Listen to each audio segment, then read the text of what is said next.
আমাদের শিক্ষকরা মরছে, আমাদের আদিবাসীরা মরছে, দৃষ্টিহীনরা মরছে। এদের বাঁচাবে কে? এদের বাঁচাবে কে? 10 জন মারা গেছে এখনো পর্যন্ত, শিক্ষক, শিক্ষিকা এবং শিক্ষাকর্মী। এদের পরিবারে ক্ষতিপূরণ কে দেবে? এদের পরিবারকে 1 কোটি টাকা দিতে হবে, এদের পরিবারকে চাকরি দিতে হবে। যোগ্য শিক্ষক, শিক্ষিকা এবং শিক্ষাকর্মীরা আজ দীর্ঘ 1.5 বছরের বেশি সামাজিকভাবে, পারিবারিকভাবে, আর্থিকভাবে, মানসিকভাবে বিগত সরকারের দুর্নীতির কারণে বন্দী হয়ে রয়েছে। তাই বর্তমান সরকারের কাছে মুখ্যমন্ত্রী, মাননীয় মুখ্যমন্ত্রী শুভেন্দু অধিকারী মহাশয়ের কাছে, মাননীয় শিক্ষামন্ত্রীর কাছে, মাননীয় প্রধানমন্ত্রী, স্বরাষ্ট্রমন্ত্রী সবার কাছে আমাদের বিনীত অনুরোধ যে আজকের আমরা বিগত সরকারের দুর্নীতির জন্য যেভাবে বন্দী হয়ে রয়েছি, সেই বন্দী দশা থেকে আমাদেরকে মুক্ত করুন। প্রধানমন্ত্রী, মাননীয় মুখ্যমন্ত্রী, মাননীয় শিক্ষামন্ত্রীর কাছে বারবার করে আমরা আবেদন রাখছি যে আপনারা এই ব্যাপারটা দেখুন, না হলে আজকে আমাদের 10 জন শিক্ষক আমাদের ছেড়ে চলে গেছেন, এরপরে কিন্তু সংখ্যা বাড়তে থাকবে। আমরা জানি না যে আমরা কোন দিকে, কোন অন্ধকারের দিকে এগিয়ে যাচ্ছি। আমাদের বাঁচান। যারা আজকে দুর্নীতি করলো তারা বেরিয়ে চলে এলো, অথচ যোগ্য যারা তারা রাস্তায় হাঁটছে। এটা কি বিচার হয়েছে? আমরা চাই মাননীয় মুখ্যমন্ত্রীর যে প্রতিশ্রুতি, সেই প্রতিশ্রুতি অনুযায়ী 2016 সালের SLST 1 এবং RLST 3 তাদের চাকরি ফেরাবার ব্যবস্থা করুন। কি বলতে চান এই মিছিল থেকে? আমাদের দাবি মাননীয় মুখ্যমন্ত্রীর প্রতিশ্রুতি অনুযায়ী তিনি যোগ্য চাকরি ফেরাবার জন্য উপযুক্ত পদক্ষেপ নিক, আমাদের সাথে আজকেরই এই সমস্যা সমাধানের জন্য আলোচনায় বসুক। অন্যথায় আমরা যে 1 মাস আগের যে চিঠি, সেনাবাহিনী, আমাদের অভিভাবক, পিতামাতা, প্রশাসন, আমরা যে কথা বলেছি, অতীতেও আপনারা দেখেছেন আমরা হেরেছি, মার খেয়েছি, লাঞ্ছিত হয়েছি, বারে বারে বেতন বন্ধ হয়েছে, কিন্তু আমরা যা বলেছি সেটা করেছি। আজকেরও তার অন্যথা হবে না। আমাদের যে কালমিনেটিং পয়েন্ট, সেখানেই আমরা বসবো। সেনাবাহিনী আমাদের মারুক, পুলিশ আমাদের মারুক, আমরা তো এসব চাই না। আমরা চাই মাননীয় মুখ্যমন্ত্রীর যে প্রতিশ্রুতি, সেই প্রতিশ্রুতি অনুযায়ী 2016 সালের SLST 1 এবং RLST 3 তাদের চাকরি ফেরাবার ব্যবস্থা করুক।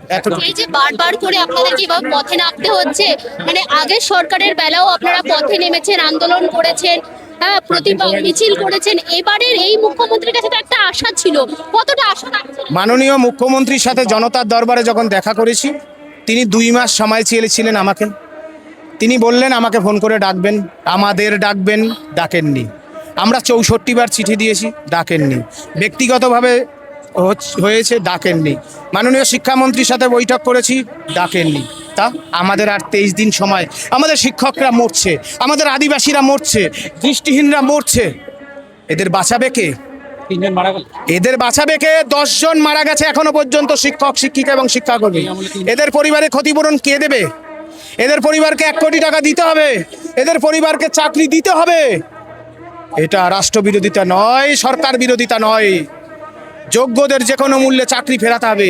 25 নিয়ে কথা বলছেন, বলে যান 2016 নিয়ে আপনাদের অবস্থান কি জানান। বলতে হবে 2016 সাল ফিরবে নাকি ফিরবে না, এটা আমরা জানতে চাই। আজকেই এই সমস্যা সমাধানের জন্য আলোচনায় বসুক। আর আপনার মিডিয়ার মাধ্যমে বলি, যদি কোনো অকৃতিকর পরিস্থিতির সৃষ্টি হয়, তার জন্য দায়ী থাকবে মুখ্যমন্ত্রী শ্রী শুভেন্দু অধিকারী মহাশয়। পরের পদক্ষেপ আপনাদের কি হবে? শান্তিপূর্ণ আমরণ অনশন এবং আমরণ অবস্থান।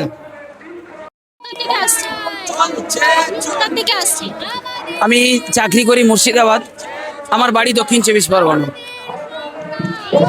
আপনি শিকল পরে এইরকম একটা প্রতীকে সাজিয়ে নিজেকে সাজিয়েছেন কেন? দেখুন, আমরা প্রত্যেক যোগ্য শিক্ষক, শিক্ষিকা এবং শিক্ষাকর্মীরা আজ দীর্ঘ 1.5 বছরের বেশি সামাজিকভাবে, পারিবারিকভাবে, আর্থিকভাবে, মানসিকভাবে বিগত সরকারের দুর্নীতির কারণে বন্দী হয়ে রয়েছে। তাই বর্তমান সরকারের কাছে মুখ্যমন্ত্রী, মাননীয় মুখ্যমন্ত্রী শুভেন্দু অধিকারী মহাশয়ের কাছে, মাননীয় শিক্ষামন্ত্রীর কাছে, মাননীয় প্রধানমন্ত্রী, স্বরাষ্ট্রমন্ত্রী সবার কাছে আমাদের বিনীত অনুরোধ যে আজকের আমরা বিগত সরকারের দুর্নীতির জন্য যেভাবে বন্দী হয়ে রয়েছি, সেই বন্দী দশা থেকে আমাদেরকে মুক্ত করুন। আগের সরকারের বেলাও আপনাদেরকে পথে নামতে হয়েছিল, এই সরকারের বেলাও তো একটা আশা ছিল, সেই আশাটা এখনো কি আছে? আশা তো অবশ্যই আছে, কারণ আমরা জানি বর্তমান সরকার অবশ্যই তার প্রতিশ্রুতি রাখবেন। হয়তো তার কাছে কোনো রকমভাবে সময়ের হয়তো অভাব হয়েছে, পরিস্থিতির হয়তো সমস্যা হয়েছে, আমাদের পূর্ণ আস্থা আছে উনি আমাদেরকে যে প্রতিশ্রুতি দিয়েছেন, যে অঙ্গীকার করেছেন আমাদের প্রত্যেক যোগ্যর পাশে থাকবেন। যোগ্যদের উনি আসার পরেই তাদের কিন্তু ওএমআর প্রকাশ পেয়েছে, সেই ওএমআরগুলো উনি নিয়ে যাবেন বলেছিলেন সুপ্রিম কোর্টের কাছে। আশা রাখবো উনি সেই যোগ্যদের ওএমআরকে নিয়ে উনি সুপ্রিম কোর্টের কাছে আরেকবার অন্তত আমাদের হয়ে দ্বারস্থ হবেন এবং প্রত্যেক যোগ্যদের পাশে থাকবেন। আর প্রত্যেক যোগ্যরা যাতে তাদের চাকরিতে পুনর্বহাল থাকতে পারে সেই ব্যবস্থা করবেন। দাদা, আপনাদের যে দাবিগুলো আমরা দেখছি 6টা দাবি প্ল্যাকার্ডের মধ্যে লেখা আছে, সেই দাবিগুলো আমাকে একটু আমাদের দাবি মূল 2016 যে যোগ্য শিক্ষক শিক্ষিকা রয়েছে তাদের সকলের চাকরি ফেরানো। যোগ্যদের চাকরি ফেরাতে হবে, যে কোনো মূল্যে ফেরাতে হবে, কারণ এর আগে সেগ্রিগেশন হয়েছিল। যারা যোগ্য ছিল সব লিস্ট আছে, হ্যাঁ, এগে জাস্টিস আগে দিয়েছিলেন, সেই জাস্টিসের অনুযায়ী আমাদের সমস্ত রকম ক্লিয়ার আছে, সেই অনুযায়ী আমাদের চাকরি ফেরাতে হবে।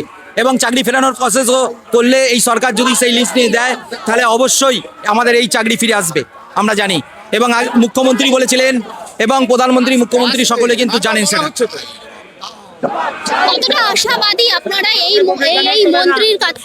ছটার বাইরে বেশি কথা বলো না। কতটা আশাবাদী আপনারা? আমরা 100% আশাবাদী, কারণ আমরা সকলে যোগ্যদের চাকরি এইভাবে যেতে পারে না। দেশের আইন শৃঙ্খলা একটা আছে আমরা জানি, কিন্তু আমরা সেই জায়গায় পৌঁছাতে পারছি না। 148 কোটির দেশ, 50 লক্ষ মানুষ বিচার পায়। দেখুন না, যারা আজকে দুর্নীতি করলো তারা বেরিয়ে চলে এলো, অথচ যোগ্য যারা তারা রাস্তায় হাঁটছে। এটা কি বিচার হয়েছে? হ্যাঁ, এটা বিচার হয়নি। যোগ্য চাকরিহারা শিক্ষক শিক্ষিকা শিক্ষাবৃন্দদের আজকের যে মিছিল, মহামিছিল শিয়ালদা স্টেশন থেকে জমায়েত হয়ে মিছিল ক্রমশ অগ্রসর হচ্ছে ধর্মতলা গান্ধী মূর্তির পাদদেশ অবধি। সেখানে তাদের লাগাতার শান্তিপূর্ণ অবস্থান চলবে বলে জানিয়েছেন অনশনকারী মঞ্চ এবং যোগ্য শিক্ষক শিক্ষিকা শিক্ষাকর্মীরা। এবং আমি এখানে দেখাচ্ছি যে তাদের যে দাবিগুলো, তাদের মোট 6টি দাবি, সেই দাবিগুলির মধ্যে কি কি আছে? প্রথম আছে যে 1 নম্বরে যে মাননীয় মুখ্যমন্ত্রী শ্রী শুভেন্দু অধিকারী মহাশয়ের পূর্ব প্রতিশ্রুতি অনুযায়ী এসএসসি ওএমআর এর ভিত্তিতে বৈধ তালিকা সার্টিফাই করে ধারাবাহিকতা সহ যোগ্য চাকরি ফেরাতে হবে। 2 নম্বরে আছে বিনা দোষে শাস্তিপ্রাপ্ত চাকরিহারা যোগ্য শিক্ষাকর্মীদের অবিলম্বে বেতন চালু করতে হবে। যে সকল যোগ্য শিক্ষক শিক্ষিকা ও শিক্ষাকর্মীরা যারা পৃথিবী ছেড়ে গত হয়েছেন প্রত্যেকের পরিবারে একটি করে যোগ্যতা অনুসারে চাকরি এবং 1 কোটি টাকা ক্ষতিপূরণ কিন্তু দিতে হবে। 4 নম্বরে যেটা আছে, প্রয়োজনে এসএসসি 2016 সালের যে প্যানেল, সেই প্যানেলের নতুন করে সিবিআই তদন্ত করা হোক এবং কেস রিওপেন ও প্যানেল হোক। টেন্টেড ফাঁকা শূন্যস্থানে যোগ্য ওয়েটিং ডেট নিয়োগের ব্যবস্থা করতে হবে। এসএসসি 2016 সালের প্যানেলের সমস্যা সমাধানে অনতিবিলম্বে চাকরিহারা প্রতিনিধিদের সাথে মাননীয় মুখ্যমন্ত্রীকে এবং স্কুল শিক্ষামন্ত্রীকে আলোচনায় কিন্তু বসতে হবে, এমনটাই তাদের দাবি। দেশের মাননীয় প্রধানমন্ত্রী নরেন্দ্র মোদীজি এবং স্বরাষ্ট্রমন্ত্রী মাননীয় অমিত শাহজির সরাসরি হস্তক্ষেপ দাবি করছেন তারা।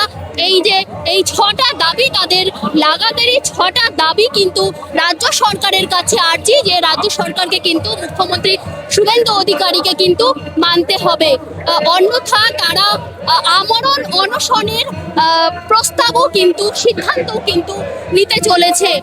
আমরা সুমন বিশ্বের সাথে কথা বললাম এবং আরও যে শিক্ষাকর্মী শিক্ষকবৃন্দ তারা আছেন তাদের সাথেও কথা বললাম। তাদের দিকে সরকার কবে তাকাবেন এবং তাদের যে পরিস্থিতি, সেই পরিস্থিতি থেকে তারা কবে মুক্তি পাবেন, এই নিয়ে কিন্তু তাদের মধ্যে সংশয়। সরকার বদল হওয়ার পরও তাদের অবস্থার কিন্তু পরিবর্তন হচ্ছে না, এমনটাই তাদের দাবি এবং অভিযোগ বলা যেতে পারে। এই মুহূর্তে আপনারা দেখছেন যে এই মিছিল কিন্তু ক্রমশ এগিয়ে যাচ্ছে ধর্মতলা গান্ধী মূর্তির পাদদেশ পর্যন্ত। দাদা, ওএমআর প্রকাশিত হয়েছে, তারপরেও কেন এই অবস্থা? মুখ্যমন্ত্রীকে জিজ্ঞেস করুন, মুখ্যমন্ত্রীকে বলুন তার প্রতিশ্রুতি যেন তিনি রক্ষা করেন। তার প্রতিশ্রুতি তিনি রক্ষা করুক, আমরাও বেঁচে যাব। আমাদের কোনো ক্ষোভ বিক্ষোভ কিছু নেই, তিনি প্রতিশ্রুতি রক্ষা করুন। এতটুকু এই ব্যাপারটার না মাঝখানে অনেক দিদি, আজকে আপনাদেরকে আবারও পথে নামতে হচ্ছে। আগের সরকারের বেলাতেও কিন্তু আমরা দেখেছি আপনাদেরকে পথে নামতে হয়েছিল এবং আপনাদের চাকরি খুইয়েছেন আপনারা। ওএমআর প্রকাশিত হওয়ার এরপরও কেন মিলছে না সুরাহা? দেখুন, আমাদের আগের সরকার মানে এমনভাবে জিনিসটাকে জটিল থেকে জটিলতর করে তুলেছেন যে বর্তমান রাজ্য সরকার তারা সর্বতোভাবে চেষ্টা করছেন, কিন্তু হয়তো সমাধান সূত্র এখনো পর্যন্ত বের করতে পারছেন না। তাই আমাদের সবার বিনীত অনুরোধ যে সেটা যেন শীঘ্র সেই ব্যবস্থা করা হয়, আর আমরা যারা যোগ্য চাকরিহারা আমাদের সম্মানের সাথে আমাদের যেন পুনর্বহাল করা হয়, সেই দাবিতে আমরা আছি রাজপথ ছাড়ছি না। আমরা শিক্ষামন্ত্রী, মাননীয় মুখ্যমন্ত্রী সবার কাছে আমাদের বিনীত অনুরোধ যে আপনারা কোনো একটা ব্যবস্থা করুন। হাইকোর্টের মাধ্যমে, সুপ্রিম কোর্টের মাধ্যমে যেখানে গেলে বা বিধানসভায় বিল আনার মাধ্যমে যেখানে যে পদ দিয়ে আমরা সুরাহা পেতে পারি সেই পদ দিয়ে নিয়ে আসুন। আমাদের স্কুলে আমরা ফেরত যেতে চাই। এখানে আপনারা 6টা দাবির মধ্যে একটা দাবি লেখা আছে যে আপনারা সরাসরি প্রধানমন্ত্রী নরেন্দ্র মোদী এবং স্বরাষ্ট্রমন্ত্রী অমিত শাহজির হস্তক্ষেপ চেয়েছেন। কেননা আগে যখন প্রধানমন্ত্রী আমাদের রাজ্যে এসেছিলেন উনি বলেছিলেন যে আমরা যখন 26,000 চাকরিহারা হয়েছিলাম উনি বলেছিলেন যে উনি আমাদের সাহায্য করবেন যাতে আমরা আমাদের চাকরি ফেরত পেতে পারি। তাই ওনার কাছেও আমরা যেতে চাই যে আমরা যেন আমাদের সুরাহা পেতে পারি এবং সুপ্রিম কোর্টে যে কিউরেটিভ আছে সেই কিউরেটিভের মাধ্যমে এবং যে মানবিক দিক থেকে যেন সুপ্রিম কোর্ট আমাদের দিকটা দেখেন এবং যা দুর্নীতিতে যারা যুক্ত ছিল তারাই যখন ছাড়া পেয়ে যাচ্ছে এক এক করে, তাহলে দুর্নীতি কিসে প্রমাণিত হলো বা কিসের ভিত্তিতে আমাদের দাগিয়ে বা আমাদের দোষী করা হলো আর আমাদের চাকরিটা কেড়ে নেওয়া হলো, এই প্রশ্ন আমরা রাখতে চাই সমাজের কাছে, বিচার ব্যবস্থার কাছে এবং মাননীয় মুখ্যমন্ত্রী থেকে সবার কাছে। যাদের মৃত্যু হয়েছে তাদের জন্য আপনারা বলছেন যে তাদের পরিবারে একজনকে চাকরি দিতে হবে যোগ্য এবং 1 কোটি টাকা ক্ষতিপূরণ, মানে এই দাবিটা নিয়ে আপনারা হাঁটছেন সরকারের কাছে? একদমই তাই। যারা আজকে প্রাণ হারিয়েছেন আমাদেরই সহকর্মী ছিলেন, আমাদের সাথেই চাকরি পেয়েছিলেন, আজকে তারা এই পৃথিবীতে নেই, তাদের ছোট ছোট ছেলে মেয়েরা আছে, তাদের পরিবার একেবারে ভেসে গেছে, তাদের কি হবে? তাহলে এর জন্য দায়ী তো এই বিচার ব্যবস্থা, এই করাপ্টেড ব্যবস্থা, যার জন্য যে সিস্টেমেটিক ফ্রডের জন্য আমাদের চাকরিটা গেছে। তাহলে নিশ্চয়ই আমাদের চাইবো যে রাজ্য সরকার এদিকে হস্তক্ষেপ করেন আর তাদের পরিবারগুলোকে বাঁচান। রিওপেন চাইছেন যে এসএসসি 16 প্যানেলের যে নতুন করে আপনার সিবিআই তদন্ত এবং রিওপেন ও রিপ্যানেল চাইছেন। একদমই তাই, রিওপেন চাইছি, রিপ্যানেল চাইছি, যাতে যেহেতু অযোগ্য যারা তাদেরকে বাদ চলে গেছে, তাহলে এখন যারা আমরা পড়ে আছি তারা যোগ্য। আমরা সুপ্রিম কোর্টে একেবারে আমাদের ক্লিন চিট দেওয়া হয়েছে যে আমাদের বিরুদ্ধে কোনো রকম অভিযোগ প্রমাণিত হয়নি। তাহলে যার বিরুদ্ধে অভিযোগ প্রমাণিত হয়নি তাদের কিভাবে দোষী সাব্যস্ত করে তাদের চাকরিটা আজকে 7 বছর 8 বছর বাদে চলে যায়? তাই আমরা মাননীয় প্রধানমন্ত্রী, মাননীয় মুখ্যমন্ত্রী, মাননীয় শিক্ষামন্ত্রীর কাছে বারবার করে আমরা আবেদন রাখছি যে আপনারা এই ব্যাপারটা দেখুন, না হলে আজকে আমাদের 10 জন শিক্ষক আমাদের ছেড়ে চলে গেছেন, এরপরে কিন্তু সংখ্যা বাড়তে থাকবে। আমরা জানি না যে আমরা কোন দিকে, কোন অন্ধকারের দিকে এগিয়ে যাচ্ছি, আমাদের বাঁচান। মুখ্যমন্ত্রী শুভেন্দু অধিকারী কি কি প্রতিশ্রুতি দিয়েছিলেন আপনাদেরকে? আপনারা বলছেন তিনি যেসব প্রতিশ্রুতিগুলো দিয়েছিলেন সেগুলো তিনি ফুলফিল করুন।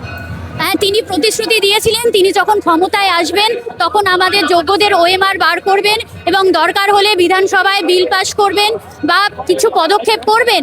সেটা সে আইনত যা যা পদক্ষেপ হতে পারে সেটা আমার থেকে নিশ্চয়ই তারা ভালো বলতে পারবেন। সেই পদক্ষেপগুলো গ্রহণ করে উনি আমাদের ফিরিয়ে আনবেন, যোগ্যদের পুনর্বহাল করবেন বলে কথা দিয়েছিলেন। তাহলে আমরা সেই কথাটা ওনাকে মনে করিয়ে দিতে চাইছি যে আজ 3 মাস প্রায় পূর্ণ হয়ে গেল এই নতুন সরকারের, আর এই মাসটাই আমাদের হাতে সময় আছে, উনি আমাদের জন্য কিছু করুন। আর উনি যেই কথাটা দিয়েছিলেন উনি তো সব জায়গায় কথা রাখছেন, উনি এখনো আসার পরে, মুখ্যমন্ত্রী হওয়ার পরে যা যা কথা দিয়েছিলেন উনি প্রত্যেকটা কথা রেখেছেন, এমন কেউ বলতে পারবে না উনি ওনার দেওয়া কথা রাখেননি। তাহলে আমাদের ক্ষেত্রে যেন মুখ না ফিরিয়ে দেন, আমাদের যেন উনি পাশে দাঁড়ান আর আমাদের প্রতি যে কথা দিয়েছেন সেটা যেন রাখেন। রূপা ব্যানার্জি। আমার স্কুল হচ্ছে দক্ষিণ 24 পরগনা, ঘটকপুকুর।